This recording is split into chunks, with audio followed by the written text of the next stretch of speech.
Et si on pouvait anticiper une maladie avant même qu'elle n'apparaisse?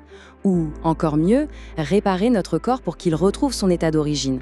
Aujourd'hui, on va explorer deux concepts qui pourraient bien redéfinir notre avenir, la prophylaxie et la régénération. Rien que cette question, elle change complètement la perspective, n'est-ce pas? C'est une idée assez radicale. Alors avant de plonger là-dedans, une petite précision importante, ce qu'on va aborder ici, c'est à titre purement informatif. Ça se base sur les recherches de certains spécialistes du domaine, et bien sûr, ça ne remplace en aucun cas un avis médical. Voilà, maintenant, explorons cette idée folle.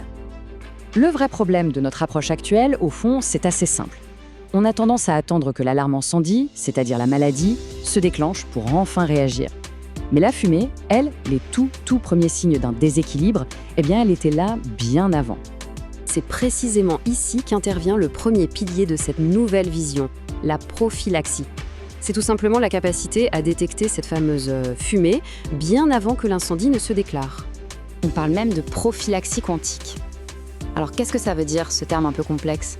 Selon les spécialistes comme le Centre du bien-être, c'est en quelque sorte le niveau ultime de la prévention.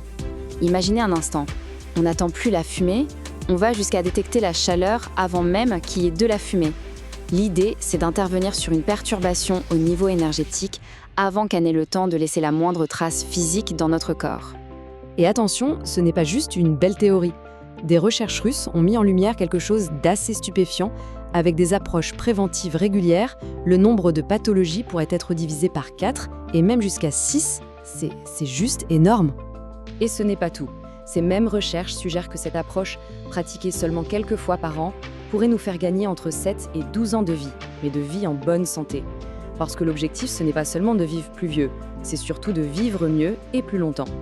Et si on se dit que ça ressemble à de la science-fiction, détrompez-vous. Ces méthodes sont déjà utilisées dans des domaines où l'erreur n'est tout simplement pas une option, pour optimiser un athlète juste avant une compétition cruciale, ou pour préparer un astronaute à l'environnement extrême de l'espace. Le but est toujours le même, s'assurer que le corps est à 100% de son potentiel. Ok, donc ça c'est pour la prévention. Mais que se passe-t-il lorsque le dommage est déjà là? C'est là qu'intervient le deuxième pilier qui est tout aussi fascinant, la régénération. L'idée de restaurer le corps pour qu'il retrouve son état de santé initial, son plan de base. Le concept clé ici, c'est l'accélération. Pensez à un traitement lourd comme une chimiothérapie ou une grosse opération. Le temps de récupération pourrait être divisé par 2, voire par 3. C'est une perspective qui change tout pour le bien-être post-traitement. D'ailleurs, il y a un exemple historique que les spécialistes citent souvent pour illustrer ce potentiel. C'est la récupération spectaculaire du président Boris Eltsine après son quintuple pontage cardiaque en 1996. Sa rapidité à se remettre sur pied avait vraiment étonné tout le monde médical de l'époque. Mais alors, comment ça marche concrètement? Une des technologies explorées, c'est la photothérapie, qui est issue des recherches de la NASA. En gros, le processus se fait en 3 temps. De la lumière rouge pénètre les tissus et est absorbée par nos petites usines énergétiques cellulaires, les mitochondries. Ça déclenche la libération d'énergie qui, à son tour, va booster la production de collagène et la multiplication des cellules. Résultat, la réparation et la cicatrisation sont accélérées. Alors, si on met ces deux piliers ensemble, la prophylaxie et la régénération, qu'est-ce que ça donne? Eh bien, ça esquisse les contours d'une toute nouvelle frontière pour la santé. C'est un vrai changement de paradigme. On passerait d'une médecine qui attend que la maladie soit installée pour la traiter à une médecine qui anticipe.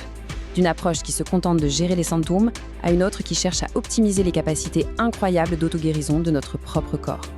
L'objectif final de toute cette démarche, il porte un nom, l'homéostasie. C'est cet état d'équilibre parfait, d'harmonie, où le corps se régule, se défend et se guérit lui-même de manière optimale. Le but du jeu, c'est de maintenir cet état le plus longtemps possible. Mais la vision à long terme est encore plus vertigineuse.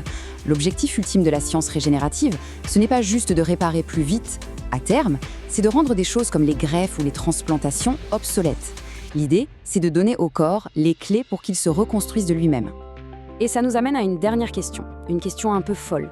On sait que certaines créatures, comme la salamandre, peuvent régénérer des membres entiers. Alors, la prochaine étape pour l'humanité, est-ce que ce sera de pouvoir régénérer nos propres organes ou même des parties du corps qu'on a perdues, comme une dent ou un doigt? La question reste ouverte, mais elle donne à réfléchir.